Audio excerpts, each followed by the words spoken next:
Good evening students. ओबी की आज की क्लास में आप सब बच्चों का स्वागत है।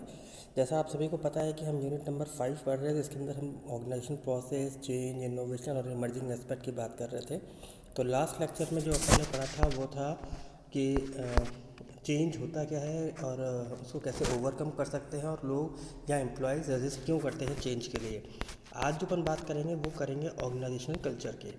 तो कल्चर क्या है पहले ये समझते हैं। कल्चर क्या है? Organisational culture is a system जिसके अंदर हम अपने बिलीफ और अपनी सोच, एटीट्यूड को डेवलप करते हैं। और जब हम अपने लोगों के साथ, अदर एम्प्लॉयज़ के साथ बैठते हैं, मिलते हैं, उनके साथ काम करते हैं, तो हम एक तरीके से अपने अंदर भी डेवलपमेंट करते हैं और ऑर्गेनाइजेशन के वर्क कल्चर को भी डेवलप करते हैं। तो अगर हम बात करते हैं कॉर्पोरेट कल्चर की, तो यही क्या है कि कॉर्पोरेट कल्चर क्या है कि जहाँ पे आपकी परफॉर्मेंस, जिस जिस कंपनी में आप कर रहे हैं वहाँ की परफॉर्मेंस और आपकी जो वर्क करने की क्वालिटी है वो दोनों क्या होती हैं, इन्हेंस होती हैं। तो एक अच्छा ऑर्गेनाइजेशनल कल्चर और एक या कॉर्पोरेट कल्चर वो माना जाता है जहाँ पर एम्प्लॉयज़ ऑर्गेनाइजेशन की परफॉर्मेंस के साथ साथ अपनी खुद की परफॉर्मेंस और अपनी अंदर की क्वालिटीज़ को इन्हेंस करते हैं। तो ऑर्गेनाइजेशन कल्चर के अंदर कुछ नॉर्म्स होते हैं, कुछ रूल्स होते हैं, वैल्यूज़ होती हैं और एक कंडक्ट होता है, कोड ऑफ कंडक्ट कि हमें किस लाइन को क्रॉस नहीं करना है, हमारी लिमिटेशंस क्या हैं। तो इसमें हम लोग अच्छे मैनेजमेंट स्टाइल को समझते हैं, हमारी प्रायोरिटीज़ को समझते हैं, आपस के रिलेशनशिप को समझते हैं और बिहेवियर को समझने की कोशिश करते हैं। तो जब हम सब मिलके अपने एक ऑर्गेनाइजेशन में जब सारे एम्प्लॉयज़ मिलके एक क्लाइमेट को डेवलप करते हैं और वो क्लाइमेट हर एक एम्प्लॉय की क्वालिटी और परफॉर्मेंस को इफ़ेक्ट करता है, तो वो बनता है ऑर्गेनाइजेशन कल्चर। यदि हम इसके कंसेप्ट को समझें तो कल्चर के अंदर हम बात करते हैं तो कल्चर क्या है? कल्चर होता है जिसके अंदर बिलीफ होते हैं और बिहेवियर होता है। तो ये जो बिहेवियर है आपका वो क्या है? वो किसी और से भी सीखा हुआ हो सकता है। जैसे किसी और के बिहेवियर को आप देखते हैं, उससे लर्न करते हैं, समाज में रहते हैं, वहाँ से आप बिहेवियर लर्न करते हैं और उसको इम्प्लीमेंट करते हैं। तो organisational culture is a totality of belief, customs, traditions और वैल्यूज़, जहाँ पे ऑर्गेनाइजेशन में लोग आपस में इन सब चीज़ों को क्या करते हैं, शेयर करते हैं।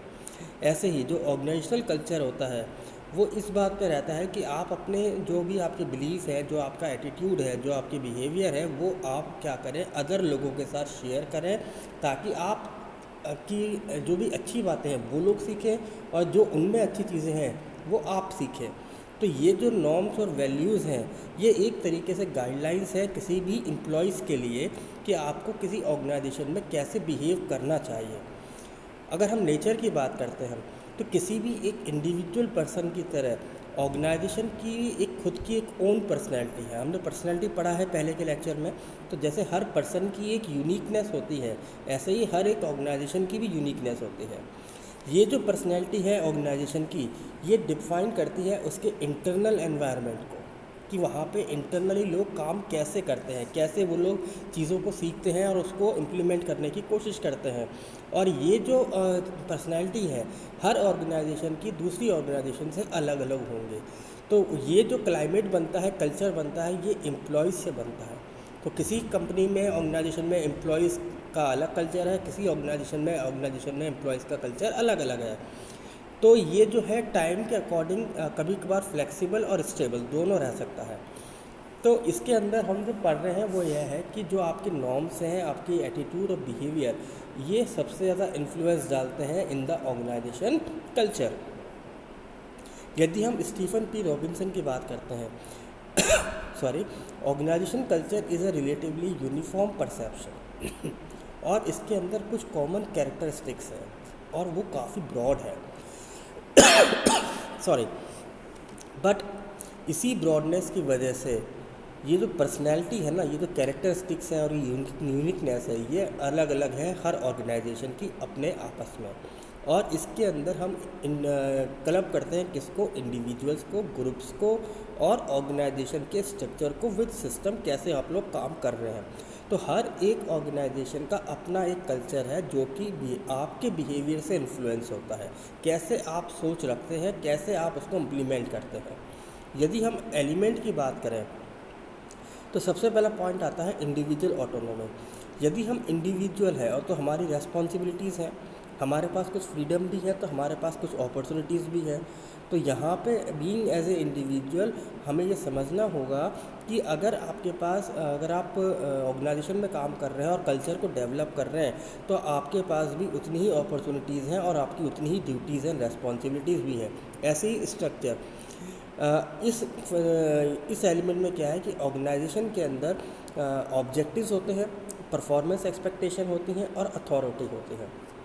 यही सारी चीज़ें मिलके एक स्ट्रक्चर को फॉर्म करती हैं जो कि आपके कल्चर को डेवलप करने में मदद करेंगे। ऐसे ही मैनेजमेंट सपोर्ट, जो मैनेजर्स होते हैं अंडर द ऑर्गेनाइजेशन कल्चर, वो आपको क्लियर इन्फॉर्मेशन देते हैं, कम्युनिकेशन देते हैं ताकि आप अपने आप को फुल्ली डेवलप कर सकें, आप मैनेजमेंट के पार्ट में अपने आप को इन्वॉल्व कर सकें, पार्टिसिपेटिव हो सकें। देन आता है आइडेंटिटी। यहाँ पे हम क्या देख रहे हैं कि जो मेंबर्स हैं, जो एम्प्लॉयज़ हैं, वो अपने आप को क्या माने एज ए होल। आप एक इंडिविजुअल पर्सन ज़रूर हैं जो काम कर रहे हैं, बट यदि आप टीम वर्क में काम करेंगे, ग्रुप वर्क में सोच के काम करेंगे और ये समझेंगे कि यह आपका जो काम है ये ऑर्गेनाइजेशन के लिए बेहतर है और यदि ऑर्गेनाइजेशन सक्सेस करेगी तो आप भी सक्सेस करेंगे, तो आप इसको अपनी इंडिविजुअल आइडेंटिटी ना मानते हुए एज ए होल आइडेंटिटी को मान सकते हैं। देन परफॉर्मेंस रिवॉर्ड सिस्टम क्या है कि यहाँ अगर आप काम कर रहे हैं ऑर्गेनाइजेशन कल्चर में तो मिलके अगर आप काम करते हैं, ग्रुप एफर्ट्स करते हैं, गोल्स को अचीव करते हैं, तो जो इंक्रीमेंट है, प्रमोशन है, वो आपको भी परफॉर्मेंस का रिवॉर्ड मिलेगा। देन रिस्क टॉलरेंस, यहाँ पे क्या है कि जो एम्प्लॉयज़ हैं इस कल्चर के अंदर इनोवेटिव होते हैं और एनकरेज होते हैं किसी भी चीज़ में, टास्क और रेस्पॉन्सिबिलिटीज़ को लेने के लिए।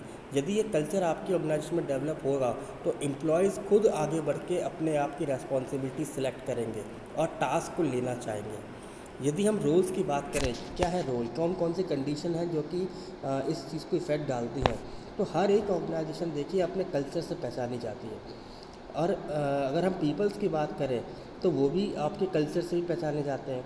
तो इसलिए हम कहते हैं कि एक ऑर्गेनाइजेशन दूसरी ऑर्गेनाइजेशन डिफरेंट है। आज आप देखिए कि आप किसी बड़ी इंडस्ट्रीज़ की बात करते हैं तो वहाँ के एम्प्लॉय जब बोलते हैं कि हम इस इंडस्ट्री में काम करते हैं, तो अगर वो इंडस्ट्री अच्छी है, नेम है, फेम है, तो हम खुश होते हैं कि यस हमें किसी अच्छे एम्प्लॉय से मिलने की बात चली। तो यही कल्चर है जो आपको डेवलप करना है। तो सबसे पहला रोल आप देखिए कि ऑर्गेनाइजेशन कल्चर जो होती है वो एक बाउंड्री क्रिएट करती है जहाँ पे एम्प्लॉयज़ और आउट टू गो, वो अपने बाहर जा सकता है, बट किस लिए, अपने डेवलपमेंट के लिए। तो ऑर्गेनाइजेशन के स्टैंडर्ड और नॉर्म्स को तो आपको खुद ही समझना पड़ेगा। ऐसे ही एक ऑर्गेनाइजेशन अपने खुद के कल्चर से पहचानी जा रही है, तो जिस भी ऑर्गेनाइजेशन में हम कल्चर की बात कर रहे हैं वो आपको स्टेबिलिटी देती है। अगर मान लीजिए आप उस ऑर्गेनाइजेशन में काम करना चाहते हैं, आप उसको छोड़ना नहीं चाहते, दैट मीन्स वहाँ का जो कल्चर है वो वर्किंग है और अच्छा कल्चर माना जाएगा। तो जो एम्प्लॉयज़ हैं, जो कस्टमर्स हैं, जो फाइनेंशियल होते हैं, जो स्टेक होल्डर्स होते हैं, शेयर होल्डर्स होते हैं, वो भी इस ऑर्गेनाइजेशन के साथ टिक रहना चाहते हैं, उसके साथ अपना टाइम पीरियड को और लॉन्गर करना चाहते हैं।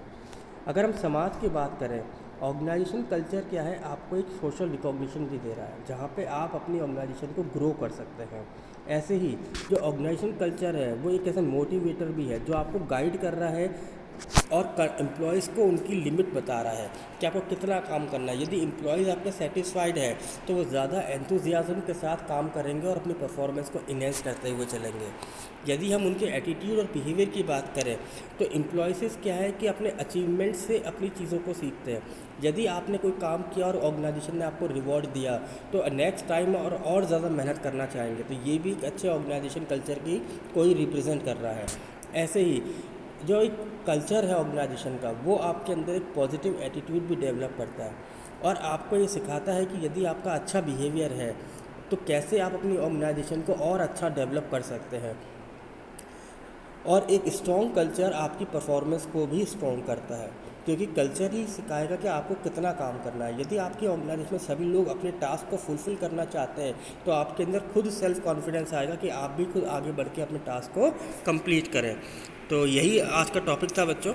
आई होप कि आपको ये समझ में आया होगा। Thank you very much.